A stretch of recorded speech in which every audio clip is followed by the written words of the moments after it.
नमस्कार बच्चों, ये आपकी वर्कशीट नंबर 13 है सामाजिक विज्ञान की कक्षा 9 की 5 अगस्त।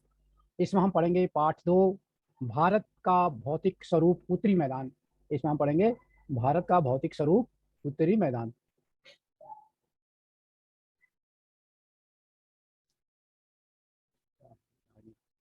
तो इसमें पढ़ेंगे बच्चों हम नॉर्दर्न जो हमारा प्लेन है उसके बारे में।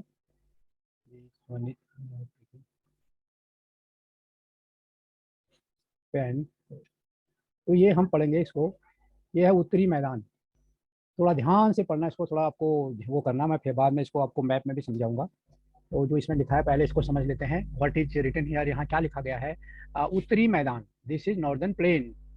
अब जब हम पढ़ रहे थे हिमालय के स्ट्रक्चर के बारे में, भारत के स्वरूप के बारे में पढ़ा और पहाड़ों के बारे में पढ़ रहे थे, तो उसमें भी हमने पढ़ा था कि भारत के उत्तर में क्या है, हिमालय है। हिमालय को 3 पार्ट में बांटा गया है। और ये क्या है, हिमाद्री जो एकदम नॉर्थन साइड है हिमालय का, और बीच में है जो मिडिल मध्य हिमालय बोलते हैं जिसको हिमाचल बोलते हैं, और तीसरा है साउथर्न पार्ट जो शिवालिक है। और उसके बीच उसकी लंबाई जो उत्तर से लेके पूरब के अंत तक, पश्चिम में सतलुज नदी से लेके ब्रह्मपुत्रा तक, उसका 2400 किलोमीटर की लंबाई है हिमालय की, और चौड़ाई करीब 400 किलोमीटर है।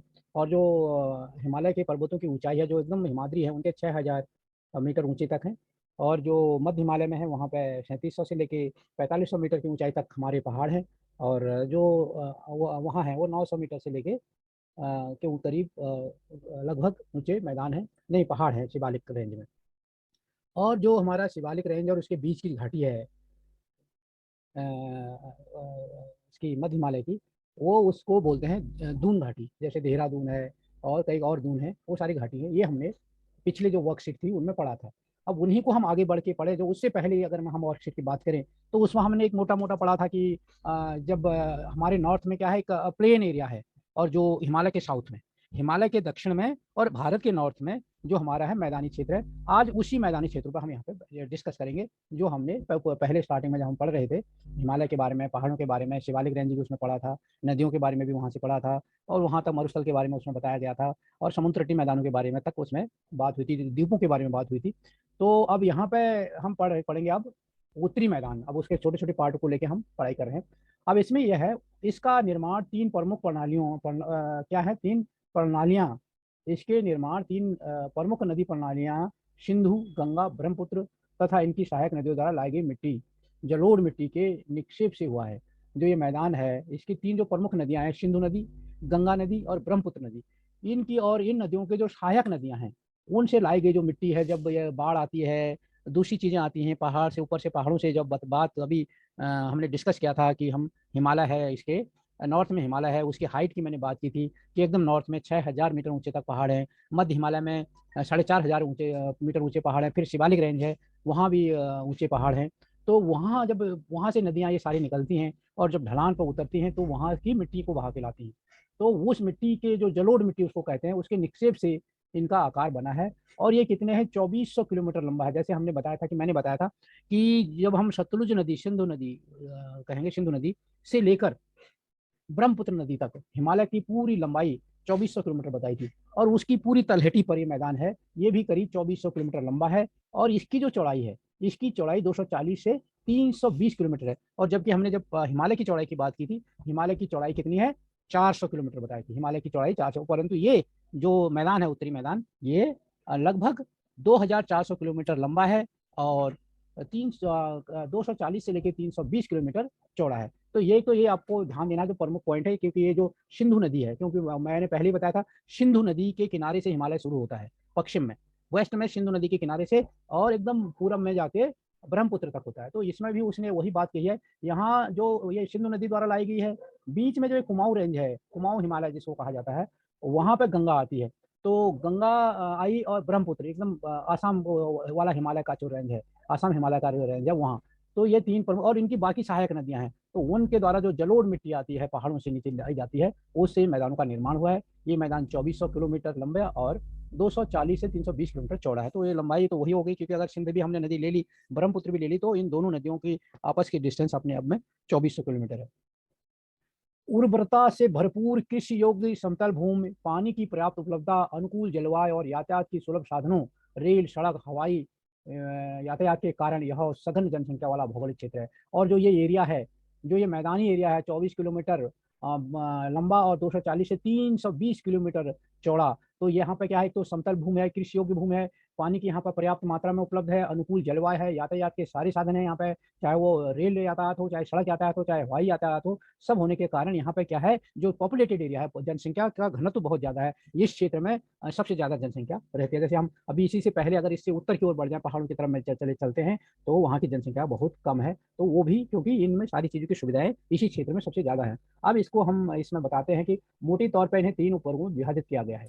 तो कैसे, अब वही जो जैसे तरह जिस तरीके से हिमालय को हमने पहले वर्कशीट में बताया था कि हिमालय को 4 रेंजों में बांटा गया है, तो उसी इसको 3 रेंजों में बांटा गया है। हिमालय को कैसे बांटा गया था, पंजाब हिमालय, कुमाऊं हिमालय, नेपाल हिमालय, आसाम हिमालय। अब यहाँ पे क्या है कि इसने उसको हटा दिया, नेपाल और उसको हटा के इसने क्या कर दिया, पंजाब का मैदान।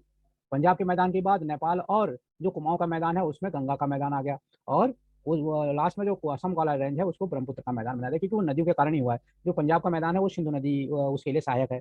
बाकी जो ये है गंगा का मैदान, ये सारा जो नेपाल और कुमाऊं से निकलती वो है उसका जो एरिया इलाका है उसको कवर करते हुए आगे बढ़ती है। तो ये हो गया गंगा का मैदान। क्या हो गया, गंगा का मैदान। समझ भी रहा है, नहीं समझ रहे हो? तो ये गंगा का मैदान है, मैं इसका भी नक्शे में भी आपको बताऊंगा बच्चों। ब्रह्मपुत्र का मैदान ये आसाम और उस एरिया को, उसको इलाके को घेरता है। अब आकृति की भिन्नता का आधार पर, अब आकृति का भिन्नता के आधार पर हम इसको किस भाग में, भाबर।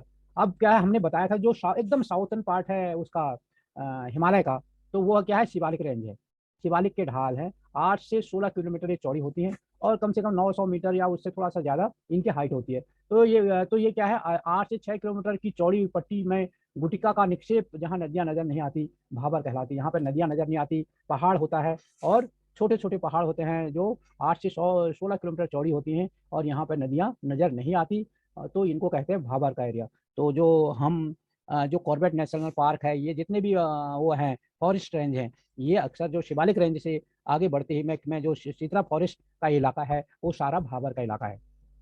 भाबर के बाद शिवालिक रेंज में जो इलाका है, शिवालिक या शिवालिक रेंज के बाद जो इलाका है, वो सारा जो जंगल का इलाका है वो सारा क्या है, भाबर है। वहाँ नदियाँ छोटे छोटे रूप में आती हैं। और दूसरा जो इसने बांटा है उसमें तराई का रेंज बांटा है। तराई में क्या है, भाबर के दक्षिण में। अब हम कहाँ, हिमालय से हम बढ़े, हिमालय हमारे उत्तर में है, और हिमालय से हम दक्षिण की तरफ बढ़े, तो दक्षिण की तरफ बढ़े तो पहले भाबर पड़ा, उसके बाद तराई। तराई है वो भाबर के दक्षिण में उपस्थित नम और दलदली क्षेत्र होता है। ये नम भी है, दलदलिया, क्योंकि वहां से अब नदियां नीचे उतर गई हैं, पहाड़ लगभग खत्म हो, तराई जैसे उतरती है तो पहाड़ एकदम खत्म होते हैं तराई में, और मैदान स्टार्ट हो जाता है तराई के आते ही। तो क्या होता है कि जो दलदल आता है, पहाड़ की जो मिट्टी आती है वो तराई में रुकनी शुरू हो जाती है। तो यहाँ अधिकतर क्या होता है, यहाँ की मिट्टी हमें अधिकतर नम रहती है और दलदल रहती है। नदियाँ पुनः निकल आती हैं जो घने जंगलों से भरा है। और ये तराई क्षेत्र भी क्या होता है, यहाँ भी घने जंगल होते हैं। जो एकदम भाबर के नीचे का इलाका भी घने जंगलों का होता है, क्योंकि वो दलदल से ज्यादा उपजाऊ हो जाते हैं, जो भाबर के जंगलों से भी ज्यादा घने जंगल तराई में होते हैं।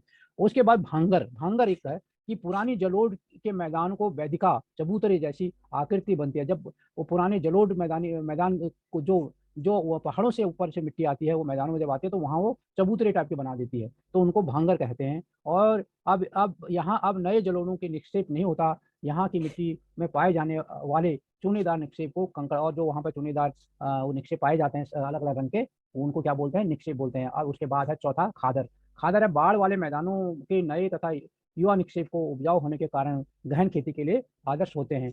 तो खादर, तो 4 पार्ट पे भाबर, तराई, भांगर और खादर। और उस दूसरे हिसाब से अगर नदियों के हिसाब से उनको बांटें तो पंजाब के मैदान हो गए, गंगा का मैदान हो गया, और ब्रह्मपुत्र का मैदान हो गया। इस तरीके से इनको बांटा गया है बच्चों। अब इसमें क्या है, आपके कुछ क्वेश्चन है, उनको आपको करना है। ये सवाल है इसमें कितने 5 क्वेश्चन बच्चों। ये है जो मैदान की बात हो रही थी, जो हम बात कर रहे थे, ये पूरा मैदान है। ये हिमालय रेंज है, ये हिमालय यहाँ से स्टार्ट है पूरा, ये हिमालय का रेंज यहाँ तक है। ये 2400 किलोमीटर है, 2400 किलोमीटर लंबा रेंज है।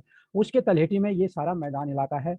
और ये भी चौये, क्योंकि यहाँ से हिमालय भी स्टार्ट होता है, यहीं से मैदान भी शुरू होता है, तो इसकी लंबाई भी 240 से 320 किलोमीटर ये चौड़ा है। जैसे यहाँ 320 होगा तो यहाँ 240 होगा, तो ये 340 से 220 किलोमीटर पंजाब वाला मैदान है। और इसको हम कह सकते हैं गंगा वाला मैदान है, साला यहाँ तक ये पूरा गंगा का मैदान है। और इधर ये ब्रह्मपुत्र का मैदान, इसको 3 भागों में बांटा गया है। बाकी जो बच्चों इसमें आगे आपको बताया गया था कि जैसे हिमालय, ये हिमालय पर्वत है। हिमालय पर्वत से हम क्या कर रहे हैं, दक्षिण की तरफ बढ़ रहे हैं, दक्षिण की तरफ बढ़ रहे हैं, क्योंकि यहाँ पर पहाड़, हिमालय पहाड़ के बाद ये वाला मैदान दिखाई दिया आपको। जब हम अगर हिमालय को एक लाइन के रूप में खींचें तो क्या होता है, हिमालय का पहाड़ है, हिमालय का पहाड़ है, तो पहाड़ से जब नीचे उतरता है, क्योंकि ये पहाड़ है हिमालय का 400 किलोमीटर चौड़ा है ये पहाड़, इसके 400 किलोमीटर की दूरी तय करने के बाद ये शिवालिक रेंज पड़ती है। ये शिवालिक रेंज है। इस शिवालिक रेंज को भाबर है, इसमें इसी में भाबर के जंगल है।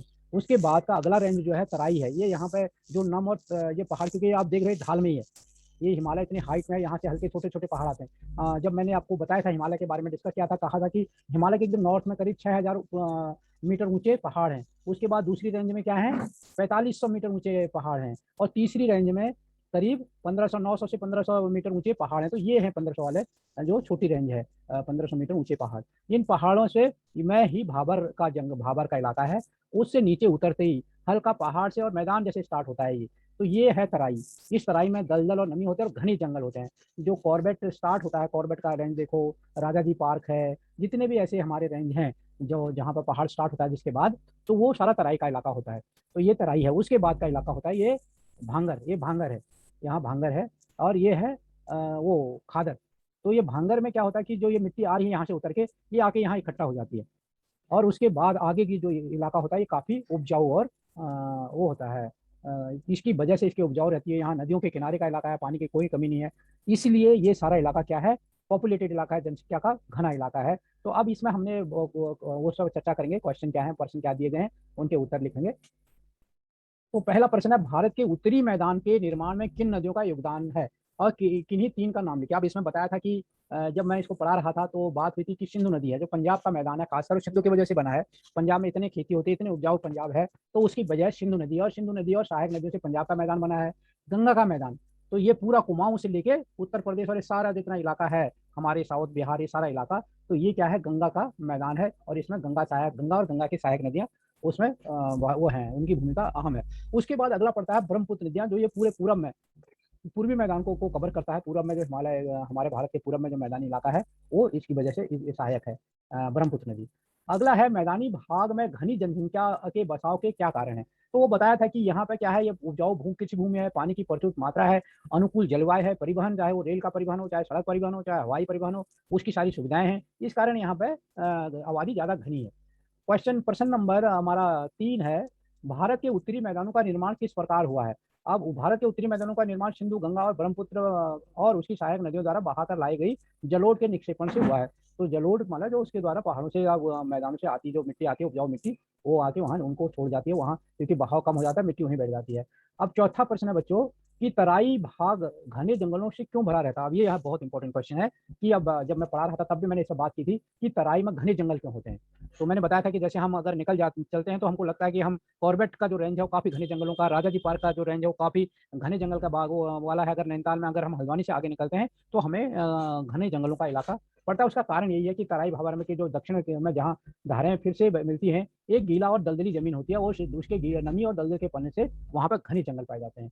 दिल्ली में स्थित खादर वाले इलाके का नाम लिखे और बताइए कि ये उपजाऊ क्यों होते हैं। दिल्ली में यमुना नदी 22 किलोमीटर भूमि में बहती है, और जहाँ भी जाती है एक नदी तट का निर्माण करती है। जो भूमि किसी भी नदी के बगल में होती है उसे खादर कहते हैं। नदी के किनारे किनारे की भूमि को क्या बोलते हैं, खादर बोलते हैं। और ये कृषि उपजाऊ के लिए बहुत इंपॉर्टेंट होती है। तो बच्चों ये था आपका वर्कशीट नंबर 13 एसएसटी की 5 अगस्त की। अगर आपने इस चैनल को सब्सक्राइब नहीं किया है तो इसको सब्सक्राइब कीजिए और बेल का बटन भी दबाएं, ताकि जैसे मैं वीडियो डालूँ उसकी इन्फॉर्मेशन आपको मिले। ये वीडियो अगर आपको अच्छा लगा तो लाइक बटन दबाएं, अपने दोस्तों के साथ भी वीडियो को शेयर करें। और अगर आप कुछ इंप्रूवमेंट चाहते हैं, कुछ इसमें जोड़ना चाहते हैं, अपने तरफ से कुछ कहना चाहते हैं, तो कमेंट्स बॉक्स में जाके आप कमेंट्स लिख सकते हैं।